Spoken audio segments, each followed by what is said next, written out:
Hey guys, oSgtKickAss here, back again with another ERB. I'm loving the ERBs at the moment. They're getting so good. Some of the ones I've done recently have been really good, and I'm hoping you're enjoying them as well, guys. We are back today with actually a comment we got last week, and someone suggested I look at Thomas Jefferson versus Fredrick Douglas. So that is what we are doing today, guys. It's going to be a lot of American history. It's not taught a lot in the UK, so if I do miss some bits, I am sorry, but I will try to pick everything. I think I've got a fairly decent understanding of this sort of period anyway, since I did do history in school as like an option, GCSE level, so we did cover some of it, but I might miss a few bits. If I do, I am sorry about that, guys, but I will, like I said, I will try to pick everything up. As always, if you do enjoy this video, hit that subscribe button and turn bell notifications on so you do know when I do upload, and hit the like button as always. Let's get straight into it, guys. Nice beat. Thomas Jefferson. I like it. Nice and strong. Fredrick Douglas. Begin. When in the course of human events, it becomes necessary for a battle to commence. Nice. So he starts off quoting himself when talking about quoting the Declaration of Independence, which he wrote. So, when in the course of current events, that is a direct reference to when in the course of human events it becomes necessary. So that's it becomes necessary for a battle to commence, for one people to dissolve the political bands which have connected them with another. I believe that's the quote correctly. If I'm a bit off, I am sorry. Like I said, we don't talk about a lot, but yeah, he's quoting the Declaration of Independence there, which he was the primary writer of. So he's like, when in the course of current events instead of human events, it becomes necessary for a battle to commence. There we go, quoting himself, starting off big. Fredrick Douglas. Begin. When in the course of human events, it becomes necessary for a battle to commence. Then kaplow, I hit him with the illness of my quill. I'm endowed with certain unalienable skills. Let me run down. Nice. So, think about then kaplow, I'll hit them with the power of my quill. Basically, like he's saying there, the Declaration of Independence, which led to independence in America. Obviously, he wrote that, and that was them getting rid of King George, essentially. So America becoming independent away from the British Empire. So yeah, he's like, in kaplow, I'll hit with the power of my quill, because the power of my quill wrote a declaration which separated us from the British Empire. And then, yeah.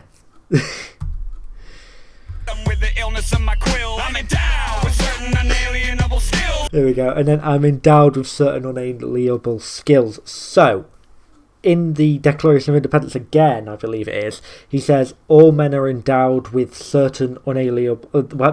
all men are endowed by their creator with certain unalienable skills.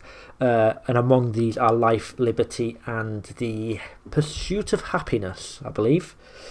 I believe that's what it says. So, yeah, he says... So he's quoting himself again there in the Declaration of Independence, saying, I'm endowed with certain unalienable skills, but this time he's saying that in this version, it's going to be that he's a sick rapper and no one else can match him. Like, it's unalien. Like, no one's going to be as good a rapper as him. Plow, I hit him with the illness of my quill. I'm endowed with certain unalienable skills. Let me run down my resume, will ya? Set up a little place called the United States. Sound familiar? So, yeah, obviously Thomas Jefferson is one of the founding fathers of the United States of America. So let me run down my resume for you. So what I've done, so I just set up a place called United States, Thai country, 300 million people live here now. Sound familiar? And I love how in the background he's got all the different characters, the American character, like that are famous in America and from America, that he's played in ERB and that have been in ERBs. That's fantastic. I love that. That's great. Run down my resume, will ya? Set up a little place called the United States. Sound familiar? I told King George he could eat a fat dick. When it comes to declarations, I'm the first draft pick. Ooh! So I told King George he could eat a fat dick. So yeah, obviously King George III was, he was the one that lost America as part of the British Empire, essentially. So I told King George he could eat a fat dick. So yeah, essentially. And when it comes to declarations, I'm the first draft pick, so this has a few meanings. So, Declaration of Independence, when it comes to declarations, I'm the first draft pick. So, like I said, he was the first author. He was chosen. He was chosen to write the Declaration of Independence, and the first draft. Obviously, when they write declarations stuff, they have drafts and stuff. So, first draft pick, and this is also a reference to sport. In America, you have drafts and things. So, a first draft pick is like the best person that everybody wants. They always get picked first, so they're the first draft pick. So that is a very, very good line there. A very good line. Nice. Multiple meanings, we love it. George, he could eat a fat dick. When it comes to I love his little dance there. The do. Called King George, he can eat a fat dick. Very nice. I know it's not relevant, but I just thought it was quite a good, like, bit funny.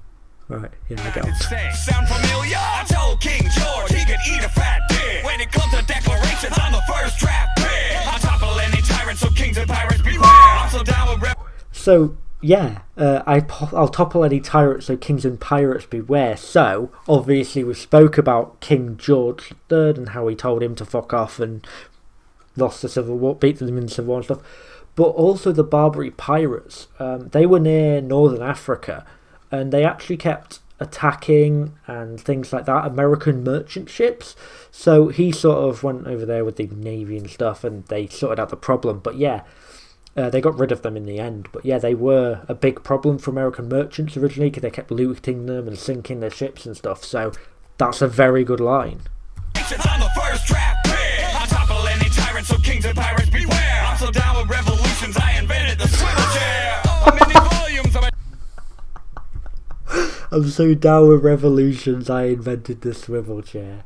Oh, Jesus Christ. So yeah, obviously, I'm down with revolutions, so yeah, against America, and then obviously the revolution to free the slaves and things, so he's down with revolutions. And then I invented the swivel chair, so we got the revolution as like a revolution against people higher than you to make a change in the society and how the thing runs. So that's revolution, but then revolution like a spinning revolution. So like, I'm so down with revolutions, I invented the swivel chair, which he did, which is a bit of a weird thing for him to do, but yeah, he did. And who doesn't love a swivel chair? Everyone loves a swivel chair now. So yeah, cheers Thomas Jefferson. beware. I'm so down with revolutions, I invented the swivel chair. How many volumes on my shelves, it's true, but I've yet to read the 3 books you wrote about you. Oh shit, so I've got many volumes on my shelves, it's true. So yes, obviously there's like so many, like he was a big reader, he read a lot, he always wanted to be educated about something he didn't know, and he was very interested in linguistics, and I think it was around 5 or 6 language, I think it's 6 he spoke in the end. So yeah, he was he's like got loads of volumes, it's true. But I'm yet to read the 3 books you wrote about you. So yeah, Fredrick Douglas wrote 3 books, and they're essentially about him, his journey, his life and stuff. He's got 3 autobiographies about himself. So he's like, I've read all these books, but I'm not reading the 3 books you wrote about you because they're not worth my time. Very good. Many volumes on my shelves, it's true, but I've yet to read the 3 books you wrote about you. Looking like a skunk in a 3-piece suit. Didn't come back from Paris to battle Pepe Le Pew. Oh, so you look like a skunk in a 3-piece suit. So I've paused it perfectly there. Look, obviously he's got the white thing in his hair, and skunks are black with the white stripe down the middle. So he's got that. But then in a 3-piece suit, so it's like a skunk wearing a 3-piece suit. That's you. And then I didn't come back from Paris to battle Pepe Le Pew. So yes, after everything happened and the War of Independence stuff, Thomas Jefferson became a minister in Paris. I'm not sure how long it was for, but I know he did become there. So he's like, I didn't come back from Paris to battle Pepe Le Pew, you know, the skunk from the Looney Tunes. That's a very good line. And again, he's just calling him a skunk because of the white stripe in his hair. Looking like a skunk in a 3-piece suit. Didn't come back from Paris to battle Pepe Le Pew. First Secretary of State, VP number 2, not to mention 3rd President. What you do? Oh, nice. So first Secretary of State, 2nd VP, and not to mention 3rd President. The fuck do you do? So yeah, he was the first Secretary of State. Everyone knows that. He was the 2nd Vice President. Can't remember who it was to. I can't remember. Yeah, but he was the 2nd Vice President, and then he became the 3rd Vice President. So very nice. Secretary of State, VP number And he's just like, what the fuck did you do, mate? Because I've done all these amazing things. What you do? 2, not to mention third president. The fuck you do? You finished? Okay. Straight out of bondage. A friendly motherfucker here to diss you. So I like the little thing that says like, you finished? Okay. Like, okay, you finished bragging and trying to show off and stuff? Right, okay, cool, right. And then straight out of bondage, brainy motherfucker here out to diss you. So, straight out of bondage, he was a fucking slave. He escaped slavery. So he's like, I was like bondage. Obviously, you tie up your gal. But he's like, straight out of bondage, I'm out of there. I escaped slavery, so I'm out of there. I'm now here to rap against you. And then a brainy motherfucker here to diss you. I think with the Straight Outta Bondage line, this is a reference to Straight Outta Compton. So in Straight Outta Compton, it's obviously Straight Outta Compton, crazy motherfucker named Ice Cube. That is the line, Straight Outta Compton. So I think this is a direct reference to that, and if it is, that is absolutely great. I love it. Okay. Straight out of bondage. A friendly motherfucker here to diss you. Big hair, big nuts, big issues. So yeah, big hair. Obviously, he's got the fucking massive hair with the white streak. Big hair, big balls, big nuts, or whatever he said. So he's like, yeah, I got big hair, I got big things. I'm like, I'm confident. I know what I'm doing. I know I'm right and stuff like that. He's got that confidence. Like, big hair, big nuts, big issues. Like the problems I bring forward, the slavery, everything like this. These are big issues, and you didn't do fucking shit to sort about them. I actually did something, and you didn't do shit. Very good. Also, yeah, brainy motherfucker. He was said to be very intelligent, Fredrick Douglas. So that's a reference to that as well. Big hair, big nuts, big issues. Started with your nickel. There's a real decoration. Aspirations tell the slave plantation. Oh shit! That is a winning. That's a battle-winning bar. So heads. So here's a nickel. That's a real declaration, saying the Declaration of Independence wasn't thing and it didn't speak for everyone and stuff like that. So here's a real declaration. Heads for racist. So he's calling Thomas Jefferson a racist because he is heads on a nickel. And then tails for a slave plantation. So the Monticello plant, I believe it's called. Yeah, that's basically, or Monticello plant or whatever it is. I can't remember exactly what it is. Basically, that's the plantation where Thomas Jefferson lived, and he had lots of slaves and stuff. So he's like, heads for a racist because you're on the face, and then slaves for a slave, tails for a slave plantation because it's on the back of the nickel, and that's where you lived. You ran a slavery camp, so you can't talk about freeing the slaves. Very, very good line. There's a real decoration. Aspirations tell the slave plantation. A soft white Monticello marshmallow.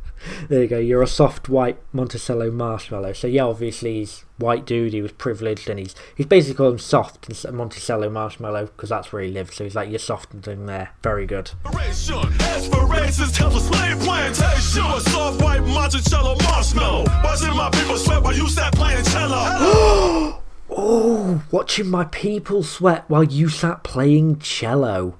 So, yeah, essentially, he'd sit there. He was known a lot, Thomas Jefferson, he was known for playing the violin and the cello, I believe. I think it's violin, yeah.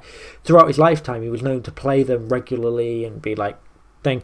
And he's like, you were sat playing that, something so irrelevant. Well, there's black people, my people, out there, sweating, working hard, labour, just because you are forcing them to. Like, they don't want to do this. They're working hard. They're sweating in the hot heat, hot weather. You're forcing them to work hard for you so you can earn money. And he's like, and you're just doing something as frivolous as playing the cello. Very good. Soft white Monticello marshmallow. Watching my people sweat while you sat playing cello. Hello, but now you're facing me, Freddie D. I never worked for your ass, but I kick it for free. So, and now you're facing me, Freddie D. So obviously Frederick D for Douglas. So he's like, now you're facing me, Freddie D. And he's like, I never worked for your ass, so you had fucking slaves. I never worked for your fucking ass, but I'll kick it for free. So I may not have worked for you, but I'll happily kick the shit out of you for making my people work and be slaves and forcing them to work for you. And he's like, I'll now do it for free, like the slaves had to work. I'll do it for free. Very good. facing me, Freddie D. I never work for your ass, but I kick it for free. Oh, your stone face on Rushmore ain't nothing. Check my photos, now that's real mugging. Nice, so your face on Rushmore ain't nothing. So obviously Thomas Jefferson, one of the people who has his face on Mount Rushmore, one of the 4 presidents. And it's really weird that Roosevelt's there. Apparently Roosevelt's only there. I know it's not relevant, but he was only there because he was friends with the creator. But yeah, Thomas Jefferson, one of the presidents up there. Very well respected by a lot of people for what he did for the country. One of the founding fathers of America. So that's why it's like, it ain't nothing. Look at my photos, that's real mugging. So, look at my photos. Fredrick Douglas was he had a lot of photos taken from him, and he was like, more than like a lot of black people didn't really have their photos taken back then because like they weren't things, but he was so and famous that he had a lot of photos taken of him. So it's like, that's real mugging. So it's like, it don't matter if you're on just a stone rock, my face is everywhere. People learning about my story and how bad everything was and stuff like that. Very good. Your stone face on Rushmore ain't nothing. Check my photos, now that's real mugging. The face of a free man, taught himself to read, man. Nice. So yeah, the face of a free man. So yeah, like I said, he escaped slavery and stuff like that, taught himself to read, man. So yes, when he was a slave, he did actually famously teach himself to read. He figured out how to read, and that's something slaves didn't really do. Slaves didn't really get to read, but he actually managed to teach himself how to read. And like I said, that's how he was very intelligent. He taught himself to read when he didn't know how to do it. Very good. My photos, now that's real mugging. The face of a free man, taught himself to read, man. Don't compromise, you couldn't whip a flip of me, man. Ooh. Oh shit! So you couldn't with a fifth of me, man. So the 3/5 comprise, is that right? I believe so. So this was basically when they were doing the populations of places in the House of Representatives and stuff. Every 5 slaves that were owned by one people were classed as three persons and stuff.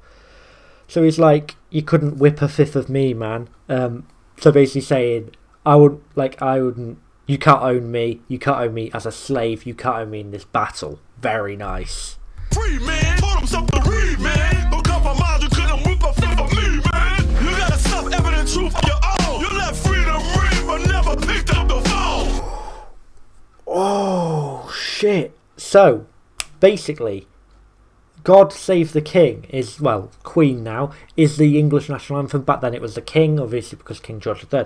So basically America they made their own song to the tune of God Save the King to mock England and stuff, and it was called My Country 'Tis of Thee, or something like that. My Country this is of thee, or this of thee, or whatever. And in it there is a line that actually says "Let freedom ring." So I don't know the song, so I'm not going to try to sing it. But yeah, I do know in there is a bar that says "Let freedom ring." So yeah, Thomas Jefferson is basically saying, Douglas is saying to Jefferson, you let freedom ring, but never picked up the song. So he's referencing the song, but he's also referencing the fact that he saw the slaves and how they were being treated and stuff, and he did nothing. He didn't stop the slave trade. It took him way too long to actually implement anything to free slaves. Very good line. You got a self-evident truth of your own. You let freedom ring, but never picked up the phone. Oh, Frederick, I've never heard a verse I dug less. Oh, Frederick, I never heard of this I dug less. Fredrick Douglas, I dug less, saying I don't rate that verse. Very good. Never picked up the phone. Oh, Frederick, I've never heard a verse I dug less. Alright, I admit it, I confess. I participated in a broken system that I hated, but I needed to keep my financial status situated. So there we go. He's basically saying, yeah, so I admit it, I confess, I did run a slave plantation. I participated in this system that I hated, but I had to do it. I had to keep my financial status situated. I had to do it to keep my have financial things, because he was very famously in debt for a lot of his life, Thomas Jefferson. So he's like, I had to do it so I could keep thing. And he's like, I mean, that's a bullshit excuse, isn't it? But there we go. Participated in a broken system that I hated, but I needed to keep my financial status situated. And the words I used were hideous blot to describe the slave trade and the pain it hath brought. That is true. He wrote a a letter to one of the ministers in France when he was actually talking about the slave things, and he did call it a hideous blot, and he said how bad it was, and he did say how he hated the slave plantation and how slaves were being treated and that they were slavery at all, and he did call it a hideous blot, famously in it. But I mean, like I said, he still participated in it. It doesn't matter if he said it was horrible and he didn't like it. He still fucking did it. If he really didn't want it, he would have brought the laws in. He would have made it illegal early. He would have done everything he could to stop it, and he certainly would not have fucking taken part in it. The words I used were hideous blot to describe the slave trade and the pain it hath brought. And I fought to stop the trade of new slaves in Virginia when I ran the whole state and still made it home for dinner. Right, so yes, he was governor of Louisiana for 2 years, I believe. Governor? Was it governor? Yeah, governor of Virginia for 2 years. And he's saying, I fought for the freedom of slaves in Virginia. I mean, he can say he did, but it was to little avail. He wasn't very successful. So it's basically, he's trying to make out that he did all this thing. He fought for free slavery in Virginia, but there was still a lot of slavery. He didn't really do anything. He didn't accomplish anything in that. And it's basically like, but I ran a whole state. I still made it for dinner. I was freeing slaves and stuff. But yeah, he didn't. He was very unsuccessful in freeing the slaves, like famously. So yeah, say what you want, but it's not true, buddy. I fought to stop the trade of new slaves in Virginia. No, you didn't, boy. You tried, but you failed. When I ran the whole state and still made it home for dinner. So forgive me, I was busy, man. I had a lot to do, but we did it. You're free now, so we cool. Oh, you can't say that. So yeah, like I said, he did try. And they are free now, obviously, but he didn't do enough. He's like, oh, I ran the whole state. I made it home for dinner. I was busy. I had a lot to do. I mean, running a state is busy. You will have a lot to fucking do. I mean, he was governor of Virginia. There's a lot to do there, but it's like, if you really believed it to be as important as you're making out, you would have fought for that more. You would have brought in local laws to actually abolish slaves being legal in that state, and you would have fought against the system. You would have ended the system, and you would have done something. You wouldn't have just done little bits but not really achieved anything. And then, so we cool, like, well, it's all turned out well in the end, so we good, boy. Freddie D's gonna kill him. I was busy, man. I had a lot to do, but we did it. You're free now, so we cool. This ain't Louisiana, man. I ain't buying it. You talk about freedom, but you ain't applying shit. This ain't Louisiana, man. I'm not buying it. So, the Louisiana Purchase. America and France had a deal, and Thomas Jefferson was thing of it. It's about buying land and stuff. So it's like, this ain't Louisiana, man. Louisiana Purchase. I ain't buying it because he ain't buying the land. Very, very nice there. I like that. You talk about freedom, but you're in a plain shit. Like I said, he talks about how he wants everyone to be free and how he hates the system, but he didn't apply shit. He could have brought in local laws. He could have brought in legislation, and he could have fought the slave trade more. He could have abolished it. He could have made it illegal. And yes, if he really believed it was important and freedom as important as he says it is, he would have done more to end slavery. Ain't Louisiana, man. I ain't buying it. You talk about freedom, but you ain't applying shit. So no, we ain't cool. You found an absentee father. Man, you had 6 babies with the slave mama and never even bothered. So yeah, he did actually. It begins with a J. I know he had like one of his slaves the name began with a J, and he actually had 6 children with her, only 4 of which survived to adulthood. But yeah, he wasn't a father. I mean, he didn't want people to know he was the dad. She went to Paris with him and stuff, but she was like his slave. Like, he didn't, and she did actually have the chance to be free.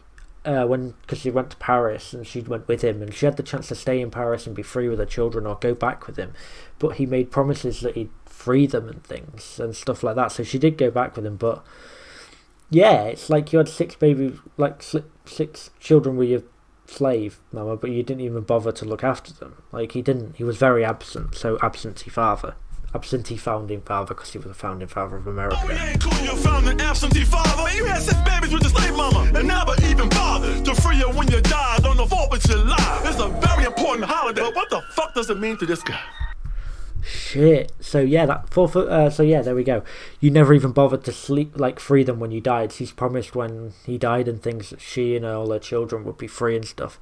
Or when they turned 21 or something, they'd be free, and they weren't until he actually died, and it was really shitty and stuff. They weren't freed when he promised and things like this, and that's one of the reasons she came back with from Paris with him, because he promised her all these things, like about being free and stuff.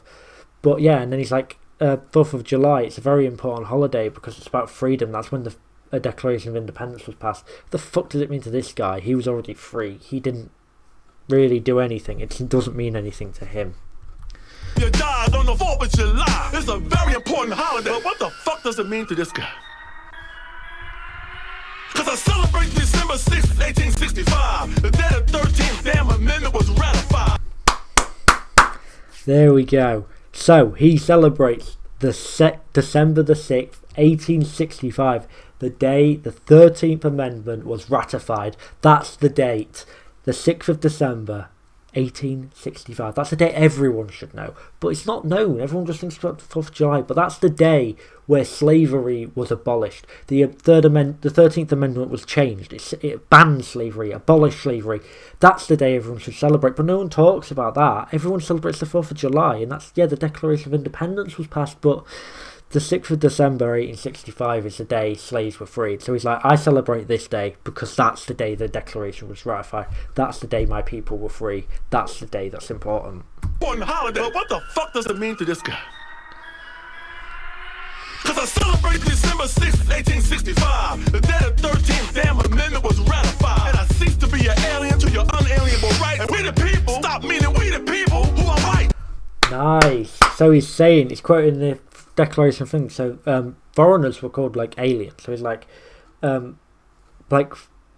the day we stopped being like, we had the unalienable rights that it said, like the life, liberty, pursuit of happiness. That's the day it actually happened, and we actually had these rights before we were seen of aliens because we were foreigners, even though we didn't want to be there and we were forced to be slaves. But he's like, yeah, now that's the day we all became equal. And he's like, that's the day that we the people, that it says in the Declaration of Independence, wasn't just white people. So it's the day that we the people meant everybody, not just the people who are white, and specifically men who were white, because even women back then didn't have a lot of rights until this sort of thing. So yeah.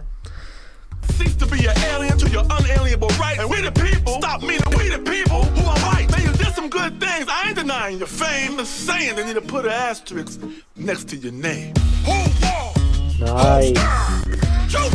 So yeah, like he's saying, I'm not denying your fame. I know you did good things. I know you did try to fight slavery a little bit. I know you wrote the Declaration of Independence. You did a lot of good things in your life. I'm not going to deny this. But I'm just saying we need to put an asterisk next to your name. If you put an asterisk next to something, it's like they did all this but. It's like a but this, and it's like against them. So it's like the asterisk there, he still owned a slave plantation. He had children with this slave mama who he didn't do enough to fight slavery. He didn't pursue it enough. He said he talked about freedom, but he didn't apply anything. And he's saying, I know you did good things in your career. I know you did stuff that helped America and the American people. And he's just like, I'm not going to deny that, but you should have done more, man. You really should have done more. Very good. Let's get into who won. So guys, for me, the winner of this battle is my man. It's Fredrick Douglas. He had some hard-hitting lines. Jefferson spent the battle bragging about all these amazing things he did, and then Fredrick Douglas just brought them down, told him why he was wrong and stuff like this.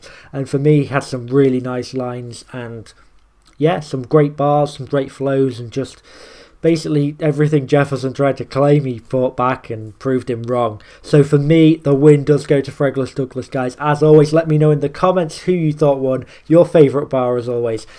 And guys, like I said, any suggestions for future battles you want me to react to, like this one, put them in the comments and I'll get around to them, guys.